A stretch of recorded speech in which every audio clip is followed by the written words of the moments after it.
It was a cold and silent night, and the sky was full of stars shining like diamonds above the trees, and the road was empty with only one person walking alone, slowly and tired after a long night shift. His name was Ryan, and he lived in a small town near the hills, and he always walked home through the forest road because it was the shortest path, even though it was dark and quiet and sometimes scary. As Ryan passed the tall trees, he suddenly saw a strange blue light flashing in the sky, and it moved fast like a falling star, but brighter and closer, and it crashed somewhere deep inside the forest with a loud shaking sound and a strange echo in the air. Ryan stopped and looked up, confused and surprised, and his heart started beating fast as the ground under his feet felt like it moved just a little and then became still again. Smoke rose in the distance between the trees, and a smell of burning metal filled the air, and Ryan felt a pull in his chest, like something was calling him, like something wanted him to come closer. He hesitated for a moment, but then his feet started moving on their own, and he followed the trail of broken branches and glowing blue light deeper into the woods, and each step felt heavy but also full of curiosity. After a few minutes, Ryan reached a small crater in the middle of the trees, and inside it something was moving slowly and glowing faintly like a breathing star trapped in a human shape. It was not human, but it was not fully alien either, and its skin was pale blue like the sky before sunrise, and its body was thin but strong, and its eyes were wide and full of pain but also peace. The creature looked at Ryan and raised one hand as if asking for help, and its voice was soft and broken like someone who had not spoken in years. "Please," it said, "I need help. Please do not run. I am not here to hurt you." Ryan took a step back, and his hands were shaking, and his mind was racing with questions and fear and wonder, and he had no words to say. The creature slowly stood up on one knee and bowed its head, and its arms fell to its sides like a servant waiting for a command. "Please," the creature said again, "I want you to be my master." Ryan blinked in shock and stared at the alien, who now looked smaller and weaker and more tired than before, and he did not understand what was happening. "What do you mean?" he asked. "Why are you calling me master? Who are you?" The alien looked up with glowing eyes and whispered, "I was made to serve, but I choose you now. The mark has chosen you too." Ryan looked at his own hand and saw a strange glowing symbol slowly appear on his skin like fire drawn in the air, and it felt warm but not painful, and it pulsed like a heartbeat. He stepped back again and shook his head and said, "I do not want to be anyone's master. I am just a normal person. I do not even know you." The alien smiled weakly and said, "That is why the mark chose you, because you do not want power and because you are free." Ryan opened his mouth to speak again, but suddenly the forest became quiet, too quiet, and even the wind stopped moving and the birds and insects disappeared like they were never there.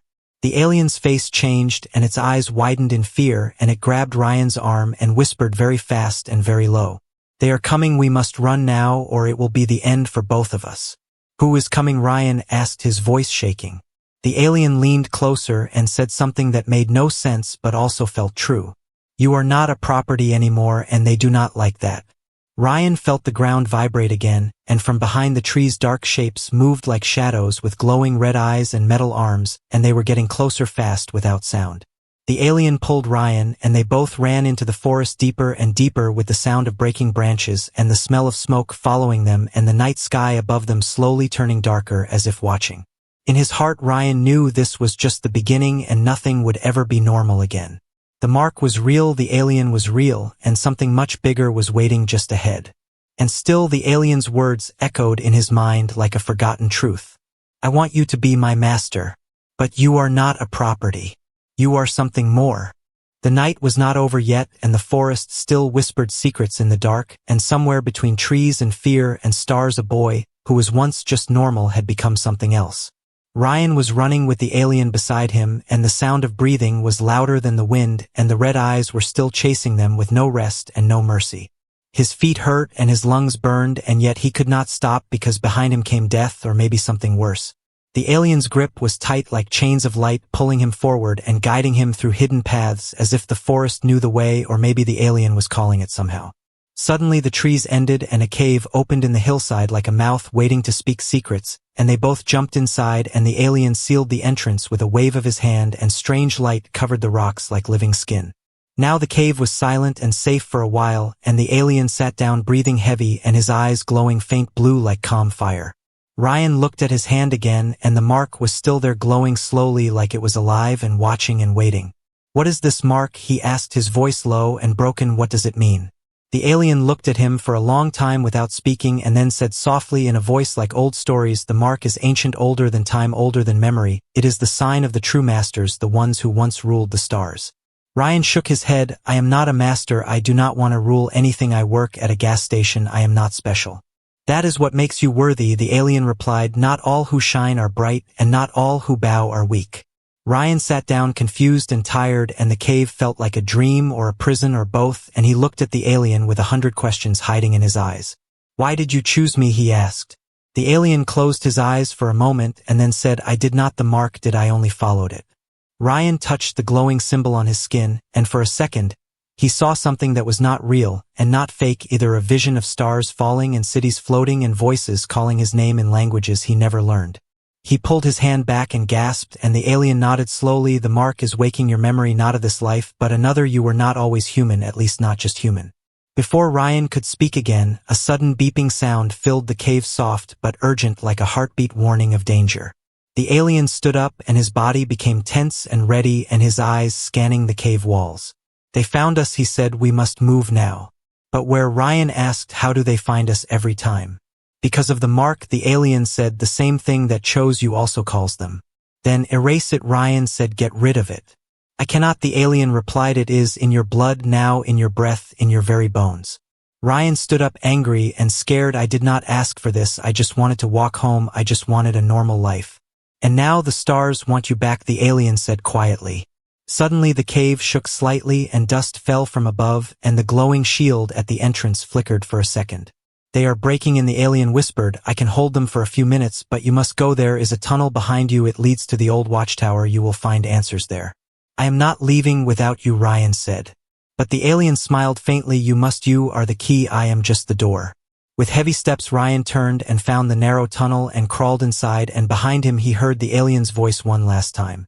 "Remember this, you are not a slave to fate, you are the writer of it." As Ryan moved through the dark tunnel, light began to appear ahead, not sunlight, but something else, something older and brighter and full of questions. And far behind him the sound of a battle began echoing through stone and time. Before light there was silence, and before silence there was memory, and Ryan did not know if he was running forward or falling backward, but every step inside the tunnel felt like both. The walls were smooth like metal but shaped like stone, and they glowed with a soft blue color that pulsed with each heartbeat, and the air was cold but alive, as if the tunnel was breathing with him. He walked and walked, and the silence around him grew louder than any voice, and in that silence something inside him started to wake up. A face appeared in his mind, but it was not his face, and not a stranger either. It was someone who looked like him, but older, wiser, stronger, and he did not know why, but he felt pain when he saw it, and pride too. At the end of the tunnel there was a door, tall and round like an eye, half closed and waiting, and when he touched it the mark on his hand glowed again and the door opened without a sound. Inside the room was a tower, but not like the old human towers. It had no stairs, only a center platform that rose into the air slowly as Ryan stepped on it. The walls were filled with symbols and moving lights and images that shifted with his thoughts, and each time he looked at them something in his mind clicked like a lost piece finding its place. He saw cities floating in clouds and machines singing in harmony, and people not like him but also like him standing in front of stars giving orders not with fear but with purpose. And then he saw fire and silence and a voice screaming without sound and ships burning and a planet dying and a single word repeated again and again. Extinction. He stepped back and the image vanished and a new one appeared, and this time it was his own face but older and carved in stone with writing below it in a language he could not read but could somehow understand. The last one, the sleeper, the return. His breath stopped for a second and his hands shook as he tried to touch the image, and suddenly a voice spoke from behind him, soft and slow and full of gravity. "You were not supposed to wake up." Ryan turned fast, and the alien was there, but not the same one, not the slave, not the one who called him master. This one was taller, darker, colder, his eyes like broken glass and his smile like a knife. "Who are you?" Ryan asked, but the figure only walked closer and the tower around them began to shift and darken. "I am memory," the figure said, "and also the eraser of it. I am what was left behind to keep you forgotten." "Why me?" Ryan said again. "Why is my face here? What does it mean?" "Because you are human," the figure said, "and that is the greatest crime in this galaxy." Ryan stared at him, and for the first time the word human did not feel small or weak. It felt ancient, like a crown buried under ash. "They said humans were extinct," Ryan whispered. The figure laughed, and the tower echoed with it loud and long and empty. They are except you, and a few others may be lost and sleeping or hiding in skin that forgot itself. And why do you care? Ryan said. Because the last time humans rose the galaxy burned, and then it healed, and now you are back and the galaxy will burn again. Suddenly the tower shook and the mark on Ryan's hand flared like a sun, and a voice from the walls spoke in a deep forgotten tone. Master confirmed identity unlocked, welcome home. The platform lifted him higher and the figure below tried to reach him, but a shield of light blocked him and his voice turned sharp and desperate. You do not know what you are unleashing, he screamed. You do not understand what they made you. I do not care, Ryan shouted back. I want the truth. Above the tower a door opened, not of stone or metal but of light and sound, and a ship stood waiting, silent and open like a loyal dog remembering its owner after ages. Ryan stepped forward, not because he understood but because he could no longer walk backward. Behind him the tower faded, behind him the figure screamed, behind him the galaxy watched. Ahead of him waited a sky that once belonged to him.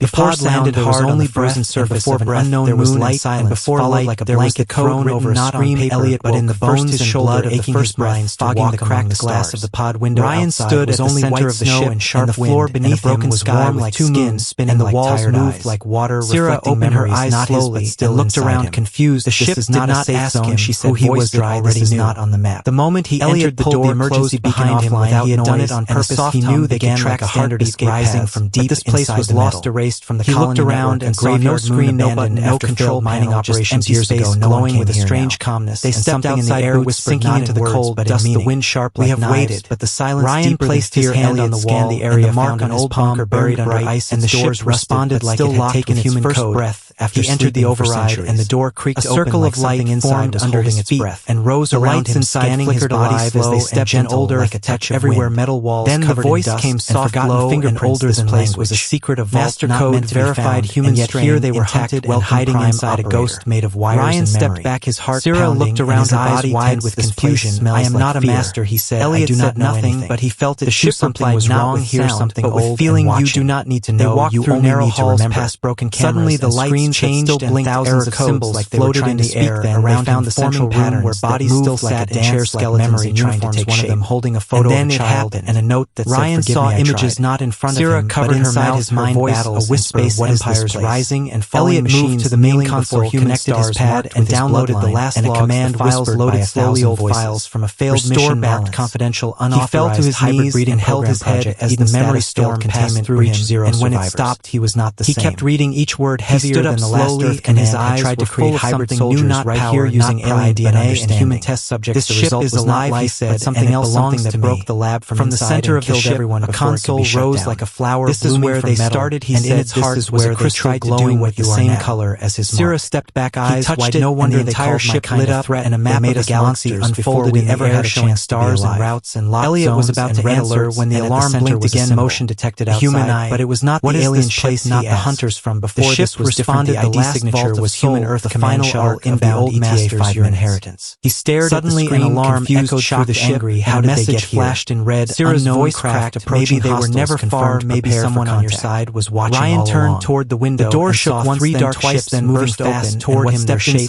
was not a creature, not a robot, but a man dressed in Earth. He whispered uniform, face calm. The ship spoke the command who was required to activate defense. Hello, Elliot, he said, voice smooth. I do not know how to fight. Ryan said, I do not know how to fly. Elliot stepped forward, but the crystal pulsed. What are you doing here? And the voice replied, you are not alone. The man smiled. Nothing from the side walls, metal when a weapon is missing and formed into a figure tall and sharp. He looked at Sarah like a lab sample without a body, and it knelt before him, fire trapped in ice. I am Unit 7 last in front of her. If she's a weapon, then so am I, and you can't have either of us. Then at the man raised a small device and pressed a glowing with suddenly Sarah fell to the ground. I never asked shaking her voice, choking something. The armor stood up and triggered. No one asked to be chosen, but choice does not. He rushed to her, trying to break whatever signal was hurting their weapons, and the man said calmly, she's built to obey, just like the others. You may think she's different. Ryan looked at the map, and when she gives the stars, looked at the child too. And then he closed his eyes, turned to ice. He grabbed the nearest pipe and swung it at the device, breaking it from the man's hand. The sharks flew. Sarah gasped. The ship roared, and her eyes flared. The stars in the air, and the galaxy like heat on metal. The master code had returned. She stood slowly, pain still in her limbs, but fire rising again in her veins. No more, she said, her voice not loud but unshakable. No more cages, no more control. The man reached for another weapon, but Elliot was faster. He tackled him to the ground, hands locked around his throat, eyes burning with something he thought he had lost long ago, rage, love, purpose. Syrah stepped forward and the console lights turned blue, her energy touching the system, unlocking something hidden. A vault opened and inside was a file marked Project Child, the last piece of the failed experiment and the only one that still lived. Elliot looked at the screen, then at her. You are not a weapon, you are a key. And Syrah whispered, then let's unlock everything. Every light has a shadow and every shadow hides a truth and every truth has a price, and Ryan was now standing in the middle of all three. The ship floated in deep space, silent like a ghost, and around it the stars watched from a distance like ancient witnesses refusing to speak. Inside the ship, the boy who once feared the dark now feared his own memories and the power in his blood. But he was not alone. He never was. Behind him the door opened without sound and the alien walked in slowly, his eyes calm but unreadable and his steps soft like snow over secrets. Ryan turned and saw him, and for a moment there was silence between them, like a pause before a storm. You found me again, Ryan said. I never lost you, the alien replied. I was always connected to you, through the mark, through the code, through something deeper. Ryan stared at him, and something inside felt wrong, not fear, not anger, just a whisper of danger without reason. Where were you all this time? Ryan asked. Watching, the alien answered, waiting for your awakening. And now that I am awake, Ryan said, what happens now? Now the real choice begins, the alien said, and his voice was softer than before, but sharper too, like a knife wrapped in silk. The room dimmed and the ship's lights flickered like it sensed something unseen. Ryan stepped back a little. What are you not telling me? The alien looked at him with eyes that glowed like broken stars and said a line that broke the silence into pieces. I was not made to serve, I was made to destroy, and my target was always you. Ryan froze and the room felt colder than space itself, and the ship's systems went silent like they too were listening. You are joking, he said quietly. I wish I was, the alien replied, but I cannot deny what I am even if I want to. Why me? Ryan asked, his voice shaking. What did I ever do? It is not what you did, the alien said, it is what you are and what you might become.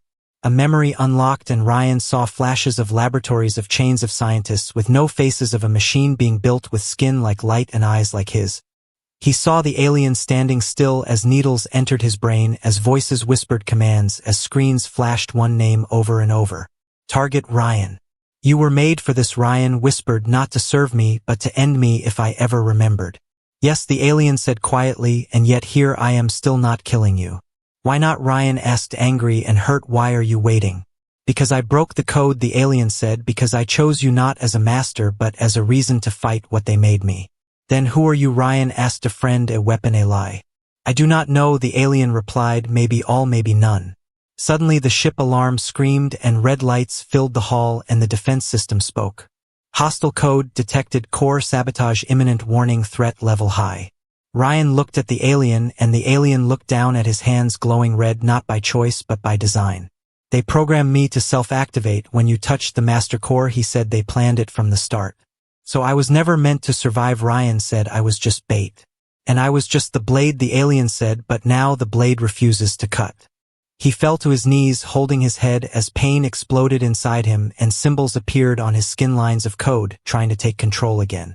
Ryan rushed forward and held him, shouting, you can fight this, you are not their puppet anymore. The alien screamed and lights around them shattered and the ship trembled, but Ryan did not let go. You are not a slave, Ryan said, you are not a weapon, you are my friend. The alien opened his eyes and for a moment the code paused and the red light faded. Then silence. Then breathing. Then a single voice from the alien's lips. I remember now, I was made to kill you, but I chose to save you, that is my truth. And Ryan smiled through tears and said, then let that truth break their chain.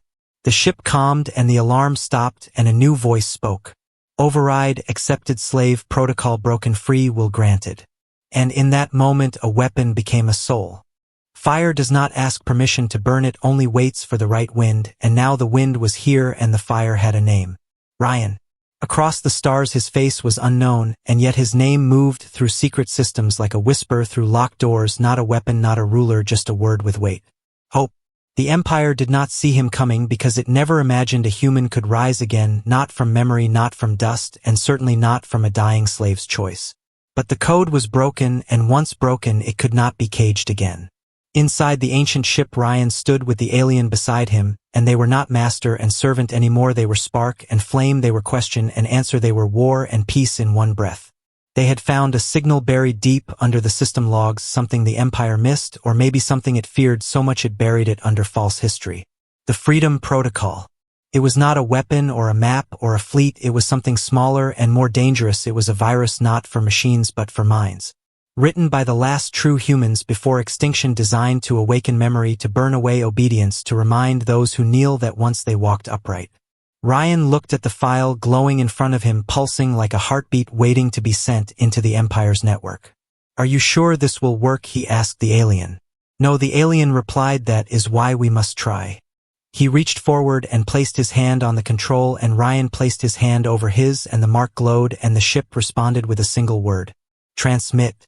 The virus launched into the system, hidden inside a supply signal riding across relays and satellites, quiet and unseen but full of fire.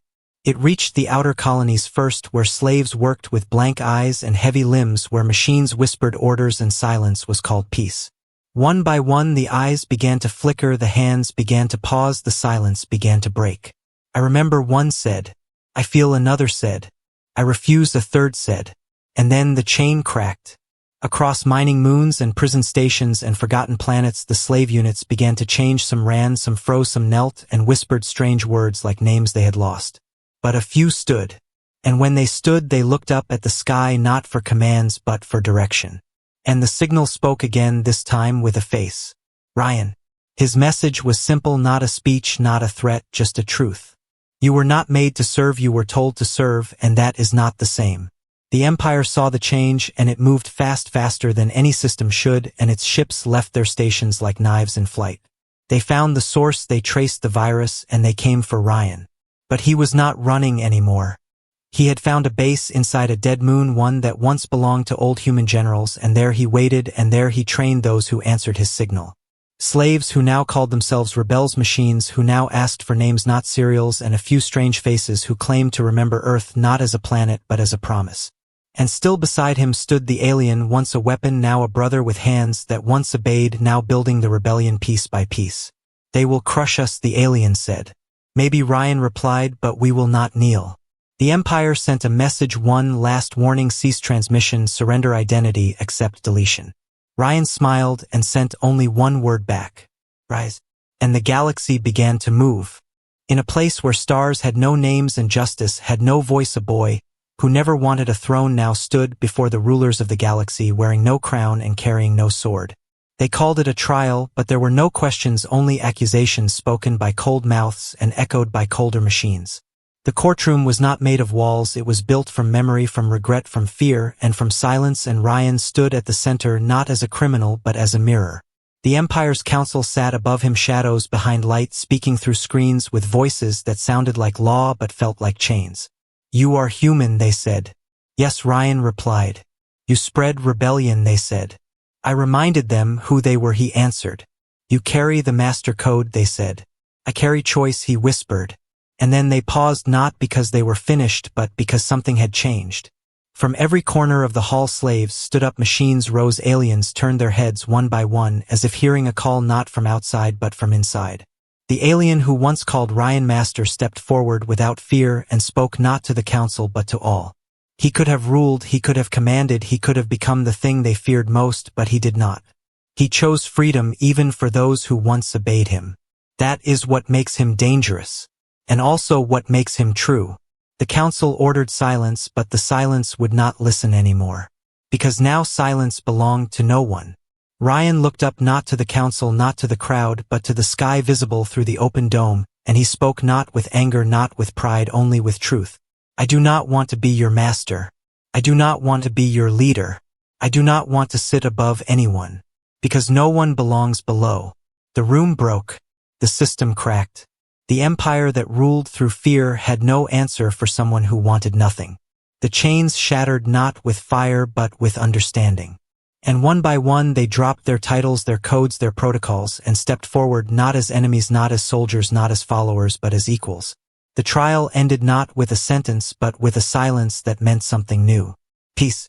Ryan left the court not in victory, and not in defeat but in stillness, with the alien beside him and the ship waiting far above like a home that had finally found its purpose. Before he left, he turned one last time and spoke to all. You do not need a master. You need memory. You need each other. And then he walked away, not as a hero, not as a savior, not as a god. Just as a human. And the stars opened for him like pages in a book that had just been rewritten.